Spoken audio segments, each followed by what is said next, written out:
Boa noite a todos.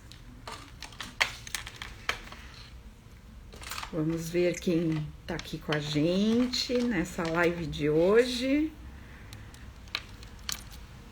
Aguardar a doutora Patrícia.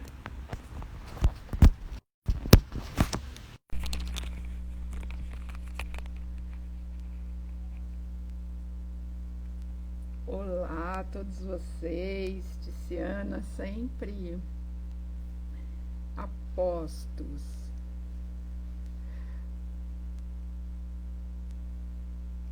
Vamos ver a doutora Patrícia.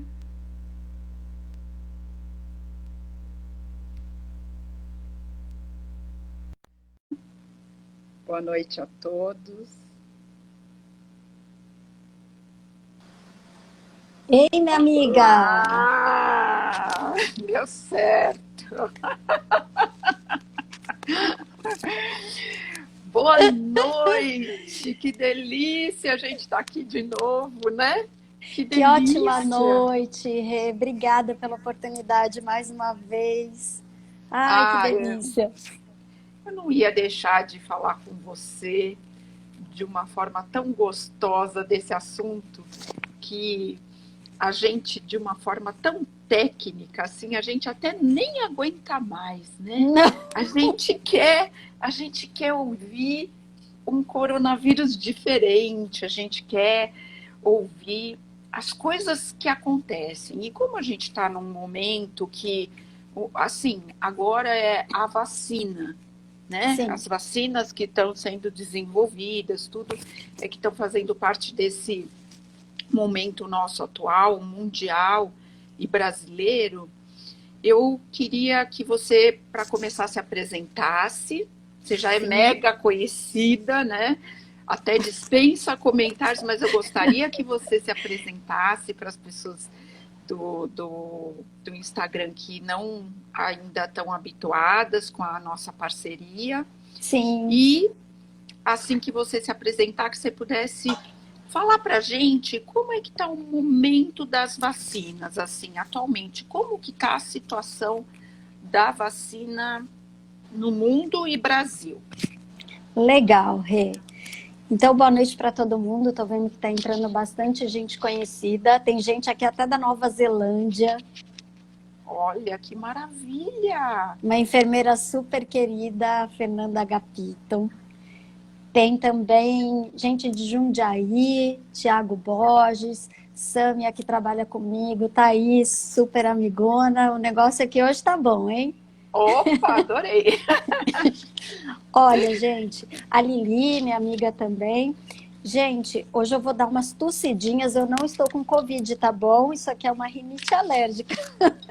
Mas se você tiver, você tem todo o direito, porque você cuida de todo mundo com Covid, você tem direito.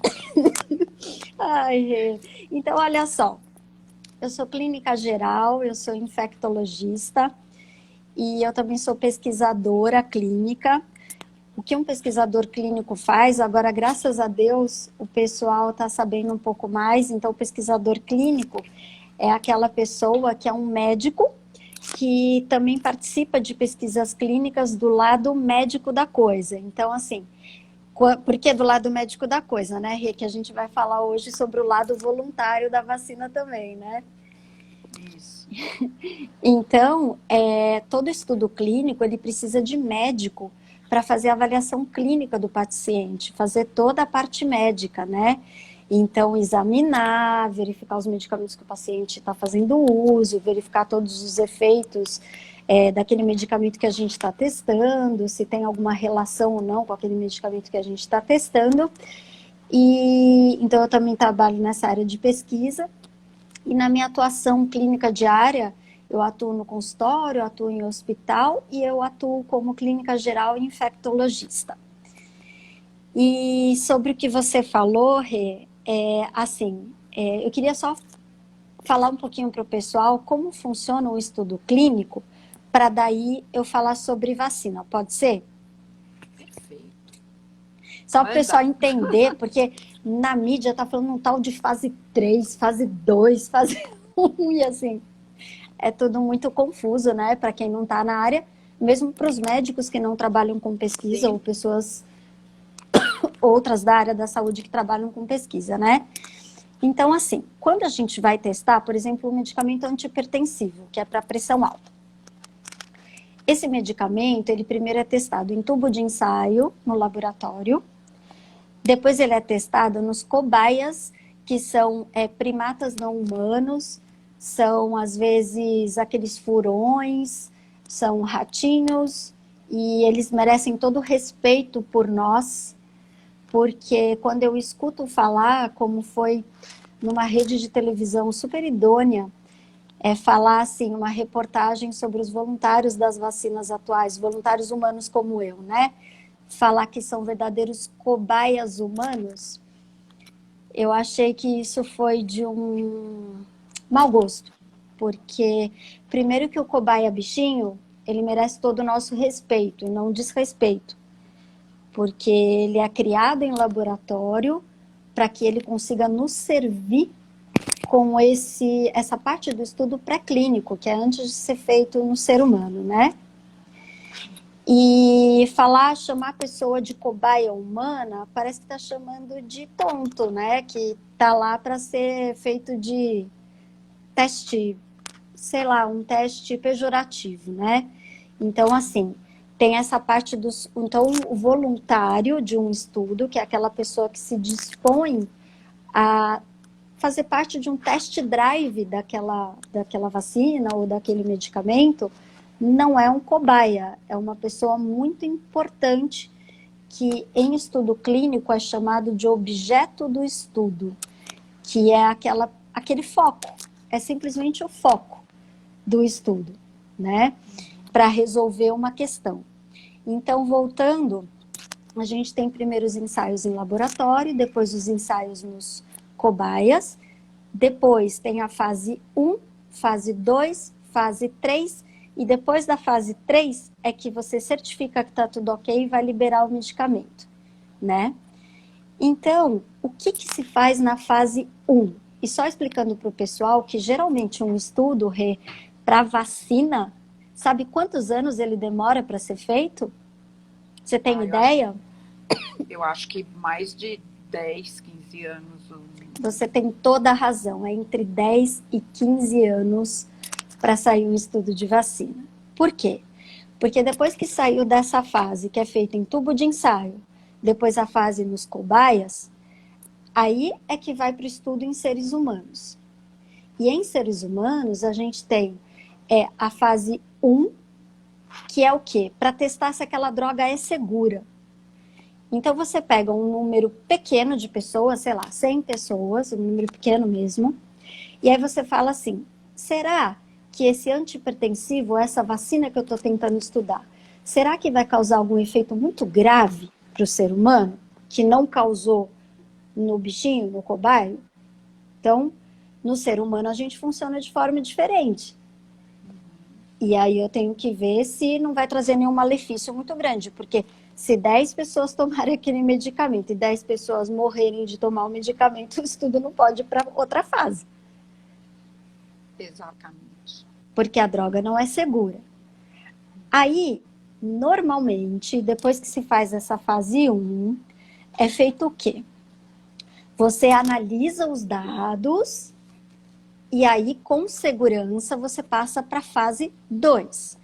A fase 2 é a fase onde você vai ver se aquele medicamento ou aquela vacina se cumprem um papel que você deseja.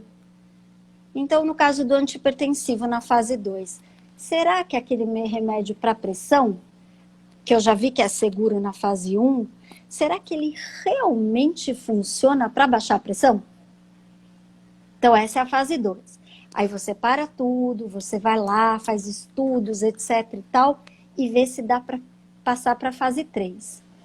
Só fazendo um parênteses, né? Então, em relação às vacinas atuais para o SARS-CoV-2, como a gente está no meio da pandemia e a gente tem que agir rápido, e por que a gente tem que agir rápido? Porque a gente tem que testar tudo isso enquanto a pandemia está acontecendo.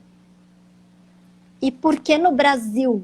O pessoal está com tanto interesse no Brasil que eu já até escutei falar, ai, brasileiro é duro, né? Por que não testa a vacina na China ou na Inglaterra? Vai testar justo aqui no Brasil? Sim, justo aqui, que é o lugar onde tem o maior número de casos agora. Então, a gente tem que testar bem aqui, para ver se funciona ou se não funciona. Então, é um privilégio, a gente tem que se sentir privilegiado por poder fazer parte desse estudo, que é algo que vai ter repercussão mundial. É super importante isso. Aí depois a gente passa para a fase 3. O que é a fase 3? A fase 3, Rê, é o test drive. Então você já viu que o carro é seguro, o airbag funciona, que você não vai ter nenhum acidente ali, ou se tiver um acidente que você vai ter segurança. A fase 2 é aquela fase onde você vai falar assim, o carro, aquela coisa que tem uma estrutura e 4 rodas, serve para transportar pessoas. Ou seja, está cumprindo o papel que tinha que cumprir. E agora, em relação às vacinas, como é uma coisa que eu tenho que agir rápido nesse momento de pandemia, a fase 1 e a fase 2 foram feitas juntas. Então, algumas pessoas falam, nossa, como está demorando para ter vacina. Gente, isso aqui tá, ó. Super rápido. Daí, Geralmente, tá um trem-bala. Tá um trem-bala, não tá nem carro aqui, tá trem-bala, né? Então, assim, a fase 1 e a 2, elas foram feitas juntas, e a fase 3 é o test drive do carro. Então, a gente vai pegar a população na vida como ela é, vou sair daquele número limitado de pessoas, e eu vou botar o carro para rodar. Aí o carro vai rodar e a gente vai ver o que vai acontecer quando o carro rodar com o maior número de pessoas. Então, essa é a fase 3, que é uma das fases também muito importantes, porque vai depender dessa fase 3 que está acontecendo aqui agora no Brasil, com 2 vacinas, a da China e a da Inglaterra de Oxford. Vai depender dessa fase 3 para a gente responder as perguntas que a gente quer. E quais são essas perguntas? Se essa vacina realmente ela é eficaz, como ela demonstrou na fase 1 e 2, na fase 2 principalmente, e se realmente o anticorpo que eu quero que meu corpo produza quando eu coloco a vacina no corpo da pessoa, quanto tempo ele vai durar. Por isso é que esse estudo, em princípio, da de Oxford, da qual eu sou voluntária, dura 1 ano. Só que aí você vai falar assim para mim, meu Deus, mas vai demorar 1 ano ainda para ter vacina? Não. Existe uma coisa que se chama liberação emergencial. Isso daí é como? Se nessa fase 3 eu descobrir que, na verdade, realmente a vacina está cumprindo o papel dela, o que é a vacina cumprir o papel dela, Rê? Depois eu vou explicar cada vacina, mas assim, se 50% das pessoas que tomaram a vacina de Oxford não pegarem Covid e tomaram a vacina do SARS-CoV-2 mesmo, essa vacina já se mostrou eficaz. E aí a gente fala o quê?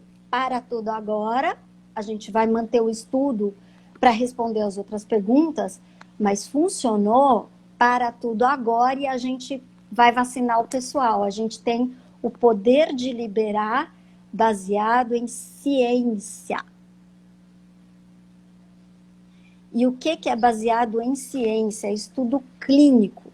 Eu tenho que pegar metade das pessoas do meu estudo e essas pessoas tomarem um medicamento real. E eu tenho que pegar outra metade que é sorteada por um computador para saber que grupo cada pessoa vai ficar, que vai tomar o placebo. Que no caso do estudo de Oxford, o placebo, que não é um medicamento que não tem nada, porque por definição o placebo é sem o princípio ativo. Nesse caso é uma vacina da meningite. Então, quando a pessoa entra para fazer, falando agora já um pouco sobre as 2 vacinas, a vacina de Oxford é uma vacina onde no estudo o voluntário pode receber ou a vacina da meningite ou a vacina do SARS-CoV-2. A gente não sabe que vacina tomou, e isso é um sigilo que a gente assina um termo que eu não posso, a partir do dia que eu tomei a vacina, eu não posso fazer o exame. Eu só posso seguir as visitas do próprio estudo para saber se eu estou formando anticorpo ou não. Mas eu não posso ir lá, vou no laboratório X, eu vou fazer um exame, porque eu estou curiosa para saber se eu fiz anticorpo ou não. Isso eu não posso fazer, né? Porque senão o estudo deixa de ter aquela imparcialidade que é importante. Sim. Porque assim, se eu souber que eu tomei a vacina do SARS-CoV-2, eu, por exemplo, posso falar assim, tomei, agora estou bem, não vou fazer mais nada, não vou usar máscara, não vou fazer nada. Então, eu já estou tendo uma atitude incoerente com o estudo clínico, onde eu tenho que avaliar os dois lados de forma semelhante. Eu tenho que continuar a ter o mesmo comportamento, né? Então, só para explicar o que é a vacina, as duas vacinas que estão em fase 3 no Brasil, que é o test drive, que já passaram, então, pela fase de laboratório, de cobaia, de segurança e de imunogenicidade, ou seja, que a vacina realmente produz anticorpo, são a da Sinovac, que é a que está em parceria com o Butantan, que é da China, e a de Oxford, que está em parceria com um laboratório chamado AstraZeneca, e que a fase 3 está sendo feita aqui no Brasil, na Unifesp, que é a Universidade Federal de São Paulo, com 2.000 voluntários, que voluntários são as pessoas que se aplicam para receberem a vacina. No meu caso foi assim também. E aí tem mais 3.000 vacinas, 3.000 voluntários entre Rio de Janeiro e a Bahia. Então, no Brasil, são 5.000 voluntários para a vacina de Oxford e 9.000 para a da China.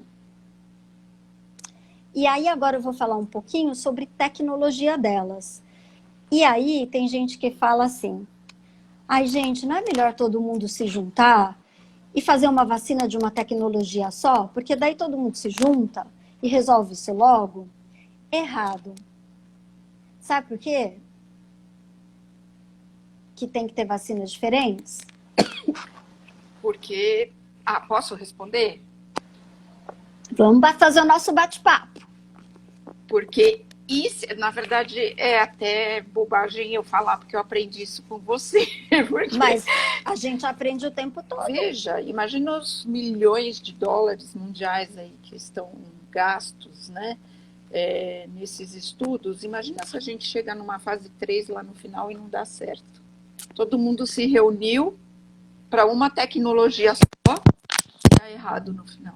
É super importante ter várias tecnologias. Exato. E fora que somos pessoas diferentes, somos indivíduos. E sendo indivíduos, às vezes tem uma coisa que vai funcionar para você e uma coisa que não vai funcionar para mim. Então, a gente tem que avaliar de acordo com o perfil daquelas pessoas e o perfil que a vacina oferece. Sabe, que nem a varinha do Harry Potter, que não é a gente que escolhe a varinha que escolhe a gente. Então, às vezes, a vacina que vai escolher a gente vai falar assim, para você, o melhor sou eu. Então, a gente tem que ter vacinas diferentes também, com tecnologias diferentes. Então, esse é um ponto. Então, a vacina de Oxford, como que funciona? Eles tiveram uma super ideia. Eles pegaram um vírus de chimpanzé, que é um adenovírus.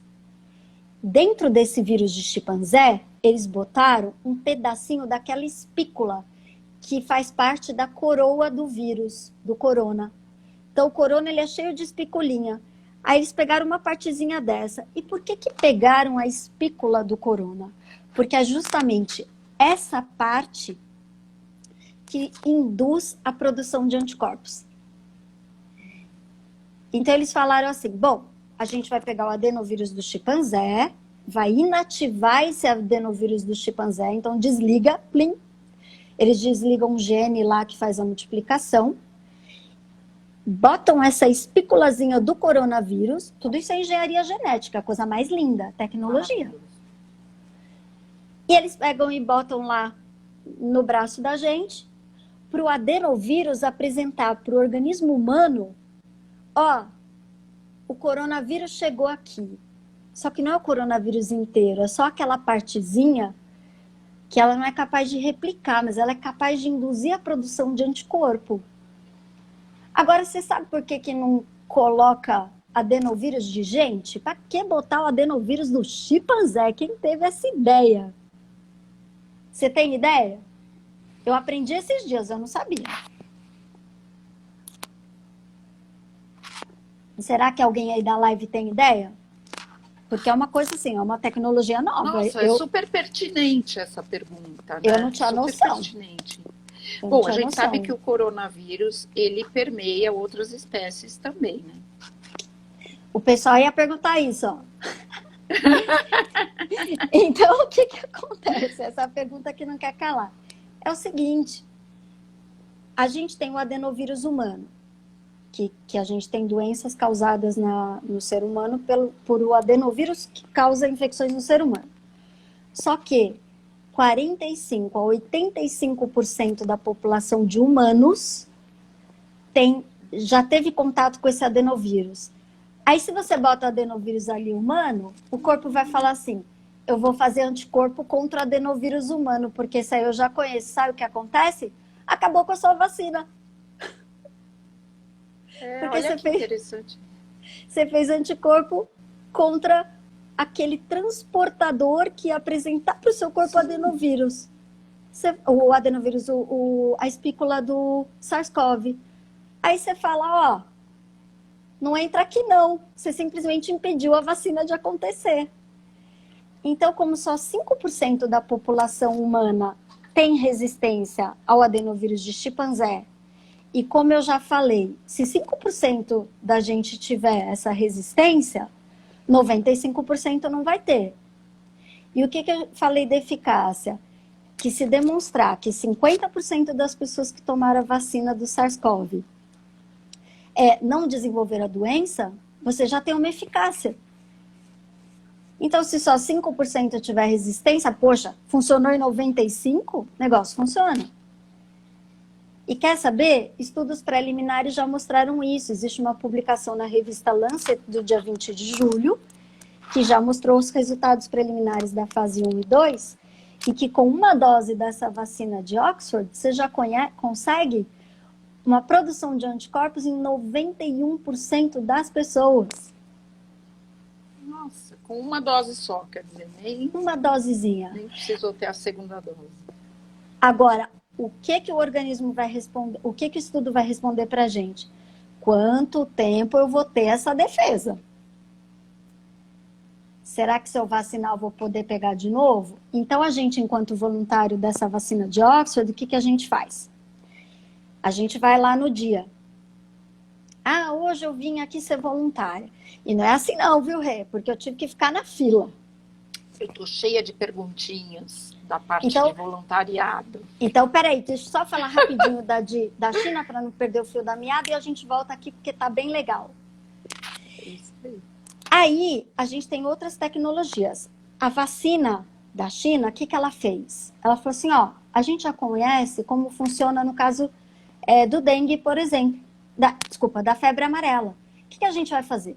A gente vai pegar o coronavírus, a gente vai dar uma inativada nele, ele não vai ser capaz de se multiplicar, mas eu quero o vírus inteiro. Quero pegar o vírus inteiro e botar lá. Então, na febre amarela é assim, você cata o vírus inteiro e você bota no corpo da pessoa. Só que como o vírus está inativo, ele está bobo, você precisa de uma substância para turbinar a ação dele, que é a base de alumínio, que é o coadjuvante, que a gente chama em pesquisa.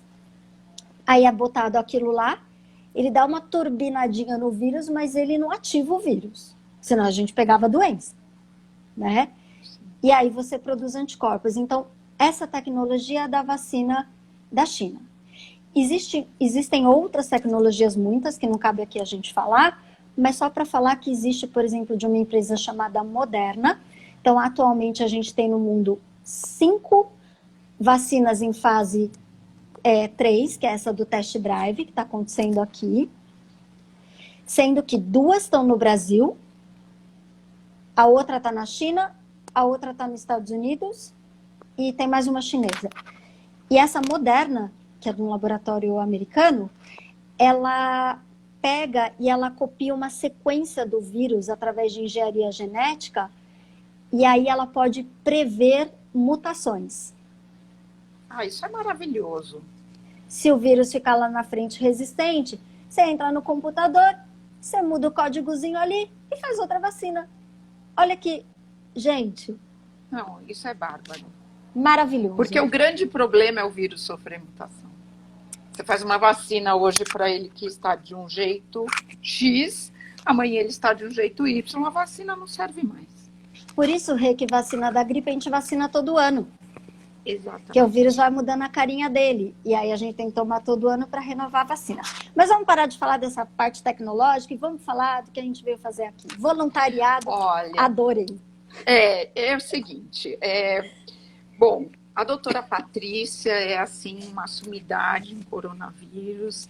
E para o pessoal que está nos assistindo, eu queria dizer o seguinte, que a doutora Patrícia, ela faz parte dos brasileiros que estão sendo os voluntários da vacina para o coronavírus, no caso, doutora Patrícia, para a vacina de Oxford.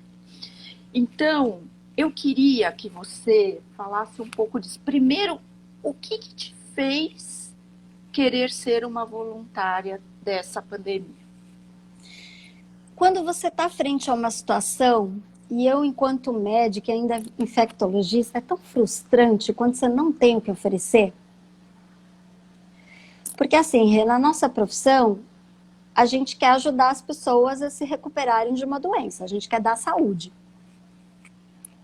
E quando, na verdade, você se vê impotente de fazer isso, você fala, eu tenho que fazer alguma coisa. Então, como que a gente acaba com uma doença infecciosa? Tendo remédio para ela e tendo vacina. Se a gente não tem remédio e se a gente não tem vacina, a gente simplesmente vai cruzar as mãos e vai falar assim, nossa, não tenho nada para fazer? Aí eu fiquei pensando, o que eu posso fazer mais, além de tudo que eu estou conseguindo fazer dentro do que eu tenho? Porque, só retomando aqui, gente, não existe medicamento nenhum preventivo para SARS-CoV, para Covid-19. Não existe tratamento antiviral específico para isso. Não existe. Então, neste momento, só pacientes graves, internados, que dá para fazer algumas coisas, aí sim, mas específico não existe. Só para dizer, porque toda hora vem pergunta, e se eu tomar isso, se eu tomar aquilo? Não, não funciona nada. Não funciona absolutamente nada. Eu falei, eu vou simplesmente cruzar meu braço? Não. O que eu posso fazer? Eu posso ser voluntária. Porque essas vacinas, elas têm como voluntárias quem? Pessoas que estão mais expostas. E eu trabalho numa unidade de pesquisa onde várias pessoas já foram infectadas, 30% da equipe. Eu trabalho em hospital, onde eu vejo todos os dias pessoas infectadas. E no meu consultório, quando eu vou ao consultório, eu recebo pessoas todos os dias também que tiveram ou que estão com sintomas da Covid-19. E eu falei, o que eu posso fazer? Se o voluntário tem que ser uma pessoa que, na verdade, trabalha com isso, mas não é só para pessoas da área da saúde, tá? Por exemplo, o motorista de ambulância que transporta as pessoas, ele pode ser voluntário dessa da Oxford. Aí eu falei assim, gente, vou lá, eu tenho que fazer alguma coisa. E logo que eu soube da vacina, eu fui lá e me inscrevi, né? Tinha um WhatsApp, e eu ligava para esse WhatsApp, ninguém atendia. E eu ficava desesperada, amanhã eu vou tentar de novo, tentava várias vezes por dia. E eu ficava mandando mensagem e ninguém me respondia. Aí eu falei, que coisa, né? Acho que já fechou o número, porque no Brasil são só 2.000 pessoas, né? No Brasil e em São Paulo. Aí eu falei assim, tá bom, fazer o quê? E fiquei insistindo em mandar. Acho que eles falaram, deixa eu pegar essa chata que eu não aguento mais. Aí, 3 semanas depois, eles me mandaram mensagem se eu podia ir, não sei o que. Eu falei, nossa, agora? A mulher, não, calma. Eu tenho que agendar aqui. Daí ela agendou para dali a 2 dias e eu compareci. Mas e aí, qual é o critério? E quando você chega nesse local que cadastra os voluntários, o que eles fazem? Então, a gente assina, primeiro de tudo, em pesquisa clínica, você não pode coletar um sanguinho, você não pode fazer uma pergunta para o voluntário se não tiver assinado o que a gente chama de TCLE, que é um termo de um consentimento esclarecido para o estudo, né? Então, o que esse TCLE fala? Ele fala assim, tudo o que vai acontecer. Então, ele fala assim, olha, você está sendo convidado para participar do estudo X, esse estudo é para responder se realmente essa vacina vai funcionar. Nesse estudo, você pode receber, é um estudo clínico randomizado, controlado. O que é isso? É super importante. Você não sabe o que você vai receber. Você não sabe se você vai receber a vacina do SARS-CoV, se você vai receber o placebo, que é a vacina da meningite. E por que botaram o placebo, vacina da meningite? Porque se botar só soro fisiológico, se você não tivesse sintoma nenhum, você ia sacar que você tinha tomado a vacina do SARS-CoV, né? Então, você tem que assinar esse termo. E esse termo, Rê, ele tem, na verdade, uma lista de inclusão, ou seja, quais são os fatores de inclusão, quais são os critérios de inclusão, o que você precisa ter para entrar na pesquisa, e quais são os fatores de exclusão. E fator de inclusão, dentre vários outros, é você ser exposto ao SARS-CoV-2, que eu sou. Várias outras coisas ali que estão escritas.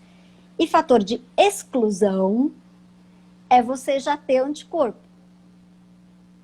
E aí, lá está escrito tudo que vai acontecer. Ó, você vai vir aqui. Hoje, no período de uma semana, você volta. Daqui a um mês, daqui a 3 meses, daqui a 6 meses, daqui a um ano. São ao todo 6 visitas. E aí está falando o que você vai fazer em cada visita, lá na unidade de pesquisa. Quanto tempo, em média, você fica, porque no dia que é aplicada a vacina, você fica 3 horas lá. Então, tem que ter essa disponibilidade. E tem a parte dos efeitos colaterais. Então, na parte dos efeitos colaterais, fala tudo que pode, que assim, o que supostamente pode acontecer com você. E nessa hora está escrito lá que pode acontecer de tudo. Então, você pode ter sequelas, você pode morrer, você pode...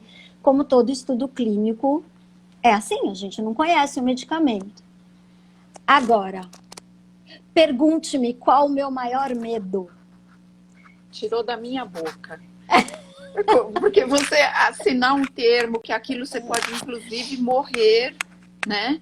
Eu queria saber, na condição de voluntária, qual foi teu maior medo? Meu maior medo foi: o meu exame não pode dar positivo, porque eu tenho que entrar nesse estudo. Pensei que você ia falar que ia ter medo de morrer. Não podia dar positivo para você ser excluída, né? Não, eu cheguei aqui até agora e eu vou ser excluída, pelo amor de Deus. Eu rezava. E eu nem dormi na noite anterior. Aliás, no dia que eu fui, eles falaram assim, ó, se te ligarem, você nem volta da próxima vez. Eu, ai, meu Deus, não podem me ligar, não podem me ligar. Eu dormia assim e olhava no celular assim, ó. Eu tenho que estar negativa para participar desse estudo. E eu olhava assim, ninguém me mandou mensagem. Ah, que bom. Eu passei, rejuro, foram 3 dias entre o dia que eu fui coletar o exame e o dia que eu cheguei lá. Primeira coisa, eu para a médica. E o meu resultado de exame? Ela, não te falaram ainda? Eu, como assim não me falaram ainda? E ela, não, tá negativo. Eu, ai, que bom, agora tá tudo certo. Então esse foi o meu maior medo, de eu não poder participar. Que eu acho que quando você se dispõe a fazer pesquisa, e eu sempre fiquei do lado do pesquisador e eu queria tanto um dia ser voluntária, e esse dia chegou, juro, parecia que eu estava indo para Disney. Entendi. Eu, ai, amanhã eu vou no estudo, amanhã eu vou... Sabe quando você fica empolgada? Porque é uma coisa que vai fazer diferença no planeta, literalmente. E essas coisas na área da saúde, né, elas transcendem realmente essa parte de ciência, né? Eu acho que essa coisa de vocação para a área da saúde, ela tem muito disso, de você colocar o teu desejo de ajudar o próximo e de contribuir para uma história, para um momento do mundo acima de qualquer coisa, né? Então, primeiro, tenho que te dar os parabéns aí por você ter sido e ser uma das voluntárias de um momento tão importante, né? Que com certeza vai mudar o mundo, né? Uma pandemia, a gente nunca sai igual como a gente entrou. Uma pandemia mexe com muita coisa, né? A gente Sim. teve que repensar muita coisa durante essa pandemia, bater de frente com os nossos limites, né? Tanto físicos quanto psicológicos, de uma coisa que o mundo realmente não sabia como lidar. Não sabia. Então, você tocou num ponto importante, assim, limites e escolhas. Porque eu vejo tanta gente que, sabe, fez algumas escolhas, ou escolhas profissionais, ou escolhas da vida pessoal, e agora estão tendo que lidar muito próximo a essas escolhas. E às vezes as pessoas estão, meu Deus do céu, e agora como eu lido com isso? Às vezes foram no embalo e nem sabem o que escolheram, né? É maluco isso. Exatamente. E você, na tua opinião de infectologista, você acha que preto no branco a gente pode ter a possibilidade de uma vacina em quanto tempo? Aí, esse 50% funcionar, qual que é a previsão que andam dando por aí? Então, na verdade, a fase 3 vai responder isso pra gente, que é esse test drive que eu tô, né? Só que o Brasil tá tão animado com essa vacina de Oxford, eu tô falando da de Oxford, gente, assim, a da China, eu não sou voluntária, então, e eu não vi ainda nenhum estudo que o pessoal do lado da vacina da China tenha liberado sobre, até agora à tarde eu estava procurando, mas eu não encontrei ainda. Então, como na vacina de Oxford a gente já tem a publicação do dia 20 de julho na revista Lancet, mostrando que com 1.077 voluntários iniciais, a vacina foi segura, e em 543, que era do grupo que estava fazendo parte da vacina real, e 534 foi a que tomou o placebo, que era a vacina da meningite. Mas nesses 545, 543, na verdade, o que é 543? Ela conseguiu essa resposta de 91% e isso animou toda a sociedade. Tanto que o Brasil, eu vou falar isso porque é público, nada que eu estou dizendo aqui é não público, a menos essas questões minhas com a vacina que eu falo se eu desejar, né? Então eu tenho esse direito de falar para as pessoas, mas já compraram 100 milhões de doses da vacina, porque quando sair a vacina, o mundo inteiro tem que entrar na fila para adquirir a vacina. Pois é, exato, sim. Então, o Brasil já adquiriu o direito da produção de 100 milhões porque está acreditando muito. E se tudo der certo, a gente já tem um lote que sai em dezembro.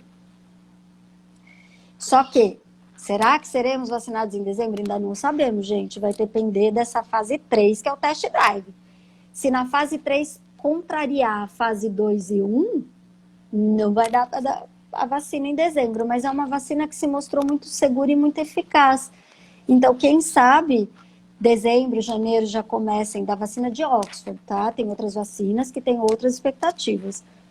Então, quem sabe, dezembro e janeiro a gente já comece a vacinar, por exemplo, através daquela liberação emergencial, antes de terminar o estudo, baseado em eficácia, se isso realmente acontecer. Quem sabe já comece pelas populações prioritárias, que são profissionais da área da saúde, pessoas de grupo de risco, e depois para a população em geral. Então, assim, só falando também, porque às vezes as pessoas acham que já em dezembro vão ser vacinadas, não. Tem todo um processo prioritário, e depois até meados do ano que vem a gente espera que a população receba.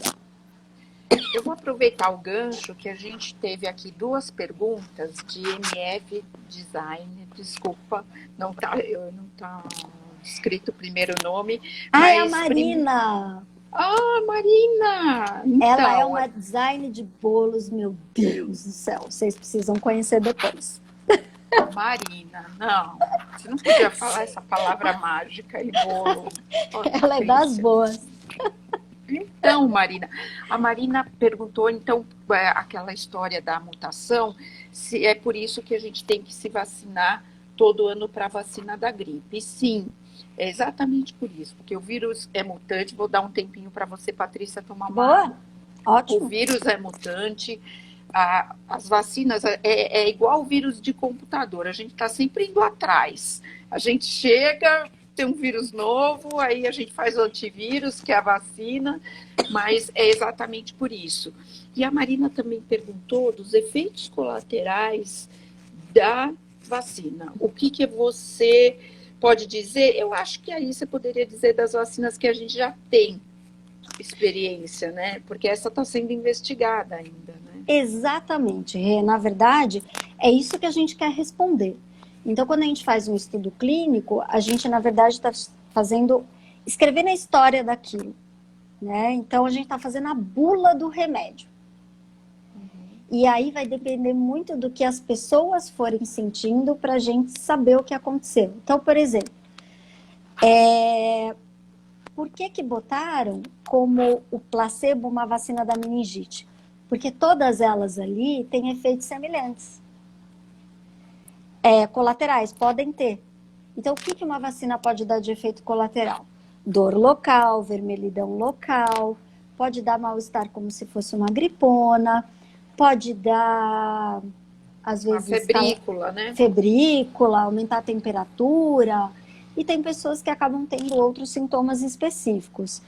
Então, assim, cada pessoa frente a uma vacina, se eu e você, Rê, a gente tomar a mesma vacina, como somos indivíduos, como somos pessoas diferentes, cada uma pode ter reação, ter uma reação diferente. Então, você pode ter dor no local e eu posso não ter. Depende, às vezes, de quem aplica a vacina. É tanta coisa envolvida com efeito colateral, né? Por isso que a gente não pode saber o que toma, para a gente não ficar sugestionada. Eu, por exemplo, só vou saber daqui a 1 ano que eu tomei, ou se o estudo for aberto antes, aí eles contam pra gente, porque daí eu tenho o direito de receber a vacina do SARS-CoV como voluntária, se eu não a recebi quando o computador me sorteou e me botou num grupo, por exemplo, do placebo, que é a vacina da meningite. E eles te chamam de quanto em quanto tempo?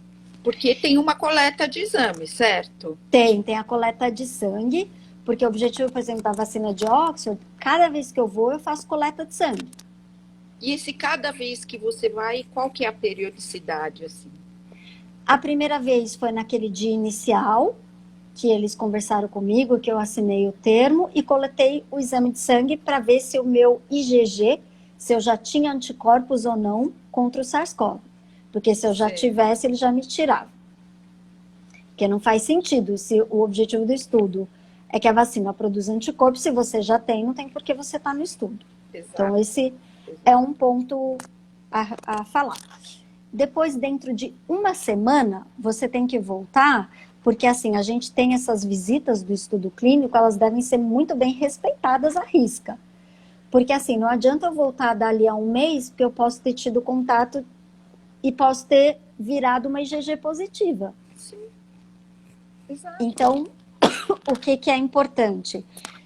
Dentro de 1 semana eu tinha que voltar, eles agendam lá, quando a gente volta, eu voltei. Aí eu tomei a vacina e coletei de novo o exame. Por que eu coletei de novo? Vai que em 1 semana eu estava já formando anticorpo. E aí, então, não foi a vacina que me fez anticorpo em 1 semana. Foi que você estava numa janelinha, numa janela que a gente chama janela imunológica, que você adquiriu na comunidade e não na vacina. Exato. Né? E poderia confundir o estudo, isso daí, perfeito. Então, com 1 semana, repetir a coleta, entendi. Aí eles fazem, depois, em 1 mês eu volto de novo, porque os resultados preliminares mostraram que em 4 semanas a gente tem a produção de anticorpos em 91% das pessoas. Depois eu volto dali a 3 meses para ver se, na verdade, se eu for tendo formado anticorpos, se eu mantenho a mesma quantidade, depois eu volto em 6 meses e depois eu volto em 1 ano. Então, são 6 visitas. 6 visitas. E eu também tenho uma curiosidade, assim, na tua opinião, profissional de infectologista, nós erramos no isolamento, nós saímos muito cedo, agora que tínhamos que ficar isolados, estamos nas ruas. Como é que você faz o balanço do nosso momento atual frente ao isolamento social? Então, quando a gente está de plantão num pronto-socorro, a gente sempre fala assim, é fácil o médico do dia seguinte falar o que deveria ser feito.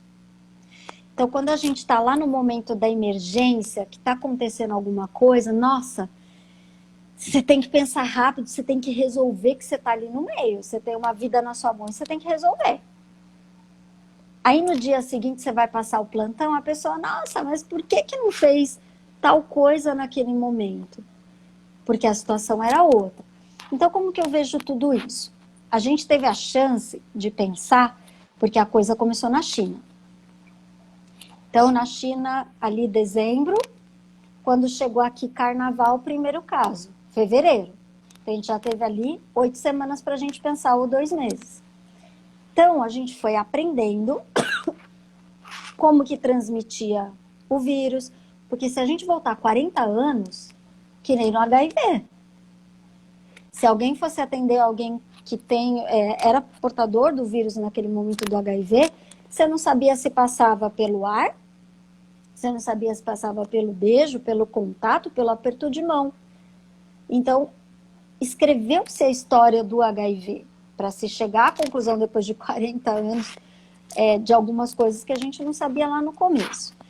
Então, a gente começou a aprender muito com a China, e aí a gente percebeu, começou a escrever essa história, e aí o Ministério da Saúde do Brasil já se preparou com as orientações.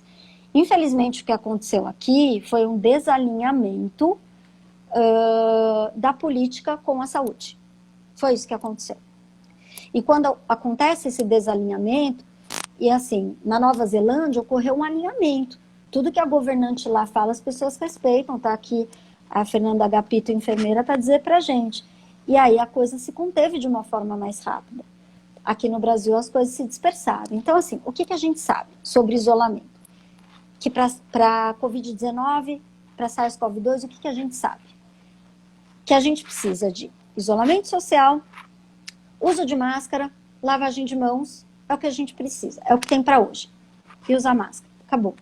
É isso que tem para a gente prevenir, né? Então, quando a gente fala a mesma língua que o governo, é uma coisa. E aí, o que a gente faz em relação a sair desse isolamento social? Porque tem questões econômicas também na situação toda, tem retorno às aulas, tem um monte de coisa acontecendo. E como o Brasil, eles são diversos Brasis, a gente tem que acompanhar, a gente tem que categorizar por cidade, não é nem por estado. O que acontece em São Paulo não acontece em Santo André, não acontece em Mauá.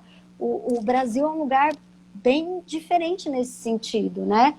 Então, para a gente liberar o isolamento, precisa ter 2 coisas.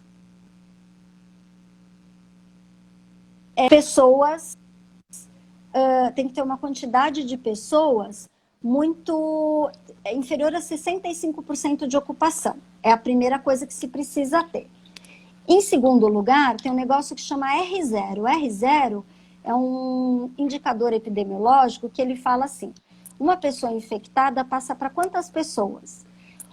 O do SARS-CoV-2, só estou colocando a bateria aqui, o do SARS-CoV-2, o R0, ele é de 3. Então, uma pessoa infectada é capaz de passar para 3. Do sarampo é 18. Quando esse R0 ele está inferior a 1, é que, na verdade, a gente tem um risco de transmissão menor. E aí, você se baseia nessas 2 coisas para indicar ou não uma flexibilização do seu isolamento. E aqui o que está acontecendo no Nordeste não está acontecendo aqui. Já teve algumas cidades do estado de São Paulo que já suspenderam o retorno às aulas, por exemplo, porque a análise epidemiológica local não permite que volte. Então, isso é muito difícil aqui no Brasil. Então, a gente tem que ir avaliando e uma coisa nova que a gente tem que ir conhecendo.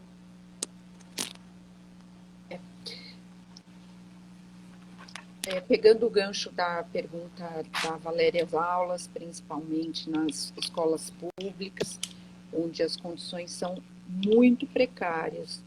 Então, a gente cai exatamente nisso que a Patrícia falou. Você tem que ter esses critérios para se basear e abrindo, flexibilizando ou fechando, isolando localmente, Sim. conforme você vai ter a apresentação da doença. Então não é nada aleatório, pelo vou próprio voltar. colégio da minha filha. Não, isso. E é isso que a gente quer. A gente quer coisa realmente baseada em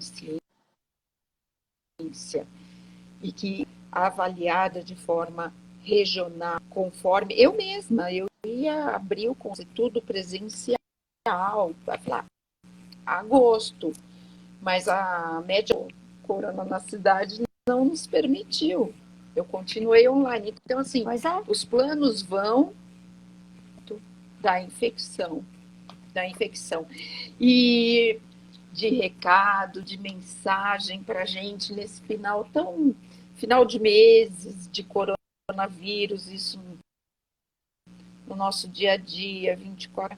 O que você pode dizer para as pessoas? Que mensagem você gostaria de deixar? Então, eu gostaria de deixar uma mensagem de esperança. Eu acho que a gente tem que acreditar em ciência, a gente tem que acreditar de todos, que a gente tem gente boa aqui, gente boa, eu digo em relação à pesquisa, em relação à dedicação, em relação a todo mundo. A gente está vendo muita coisa boa acontecer. Então, para a gente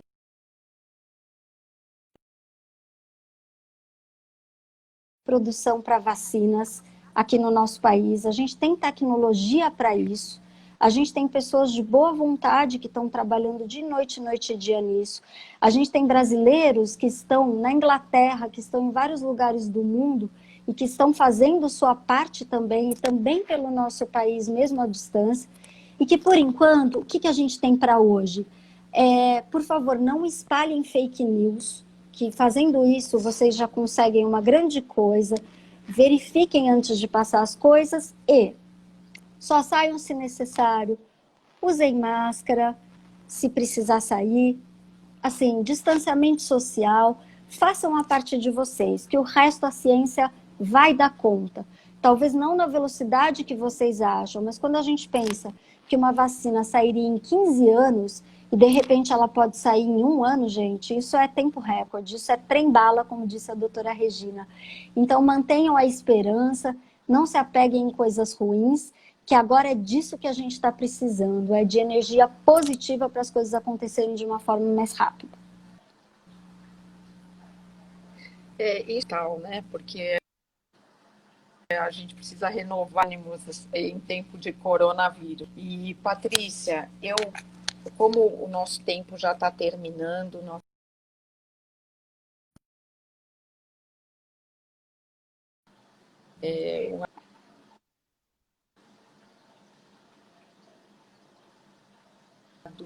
aqui com a gente,